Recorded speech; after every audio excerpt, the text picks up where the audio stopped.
नमस्ते मित्रों। आ, अनुदेशकों की बात करनी है मुझे आज आपसे, क्योंकि अगली तारीख उनकी 16 सितंबर है। और पिछले कुछ वक्त से हम देख रहे हैं कि कैसे हफ्ते दर हफ्ते उनकी तारीख पड़ रही है। टॉप ऑफ द लिस्ट मामला लिस्टेड तो होता है, लेकिन सुनवाई नहीं होती है। और इसके पीछे जो अनुदेशकों की व्यथा है इस मुकदमे को लड़ते वक्त, आज इस वीडियो में उस पर भी बात होगी। क्यों ये सुनवाई एक अनुदेशक पर बहुत भारी पड़ रही है, आर्थिक रूप से, मानसिक रूप से, इस पर आज बात होने वाली है। दोस्तों, हम लोग जानते हैं कि अनुदेशक मित्रों को 9,000 रुपए का मानदेय देती है उत्तर प्रदेश की सरकार। 9,000 रुपए का बहुत छोटा सा मानदेय। और हमने आपको यह भी बताया, और हम सब जानते हैं कि इस कम मानदेय में, इस महंगाई में गुजारा करना लगभग असंभव है। इसीलिए हाईकोर्ट ने 17,000 रुपए के मानदेय की बात कही थी, लेकिन सरकार ने स्वीकार करके भी पीछे हटना स्वीकार कर लिया। अब इस 9,000 रुपए के मानदेय में अनुदेशक मित्रों को जीना है, अपनी आजीविका चलानी है। और ये जो केस सुप्रीम कोर्ट में चल रहा है उनके मानदेय को लेकर, इसको भी लड़ना है। तो ये कितना कठिन काम है, इसको समझने के लिए किसी रॉकेट साइंस की जरूरत नहीं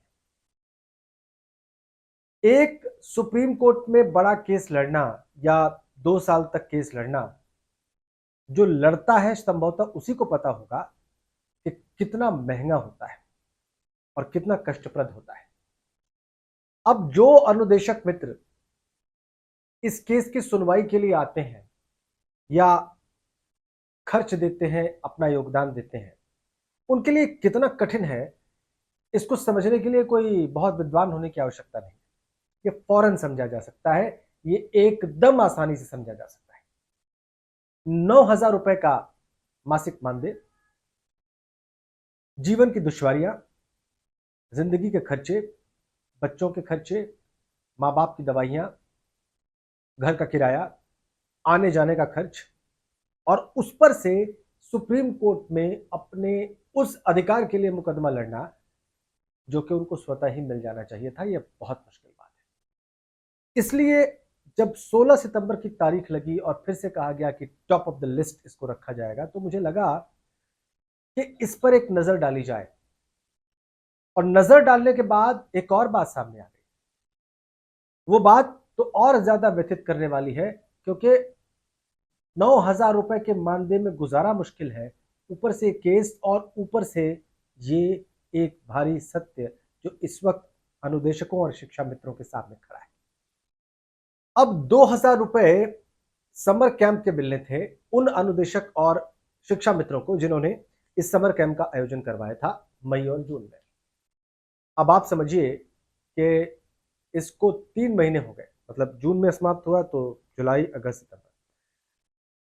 आज जब मैं आपसे बात कर रहा हूं तो 11 सितंबर की तारीख है और 3 महीने पूरे हो गए, लेकिन ये 2,000 रुपए, और कईयों को तो स्टेशनरी का जो खर्च उनका हुआ वो भी अभी तक नहीं मिला है। वो किसी न किसी तकनीकी समस्या में फंसा हुआ है, उलझा हुआ है। आप कल्पना करिए कि इसके बगैर यह मुकदमा लड़ना सुप्रीम कोर्ट में कितना कठिन काम है। मुझे जहां तक जानकारी है कि कुछ जागरूक अनुदेशक मित्र जो है वो कंट्रीब्यूट करते हैं, वो अपना योगदान देते हैं, तो इस केस की सुनवाई की फीस वकील साहिबान को दी जाती है। कितना मुश्किल है, कितनी बड़ी चुनौती है, आप इसका अनुमान करिए। ये व्यथा उन मित्रों को पता होनी चाहिए जो अनुदेशक नहीं है, कि सुप्रीम कोर्ट में एक मुकदमा लड़ना इतने कम मानदेय पाने की स्थिति में परिवार चलाते हुए कितना मुश्किल काम है। अगर आपको सुप्रीम कोर्ट की सुनवाई में हाजिर होना है, और जैसे जैसे तारीख पड़ रही है, मैं देख रहा हूं हफ्ता लग जाता है, हफ्ते भर के भीतर आना पड़ता है, तो दिल्ली आने जाने का खर्च, दिल्ली में ठहरना या दिल्ली में इधर उधर मूव करना, शहर के भीतर ही मुकदमा लड़ना, वकील साहब से मिलना और फिर वापस अपने घर जाकर अपने कार्य में लगना, ये कितना मुश्किल काम है। और एक तरह से देखा जाए तो ये अमानवीय भी है। सामान्य मानव के लिए यह कार्य बहुत मुश्किल है, और यही कार्य करने को मजबूर है हमारे अनुदेशक मित्र। तो दो बातें हैं, एक तो इस केस की सुनवाई जल्दी पूरी होनी चाहिए। कहा जा रहा है कि बहुत जल्दी केस डिसाइड कर दिया जाएगा, लेकिन 2 साल तो हो ही गए इसे चलते हुए।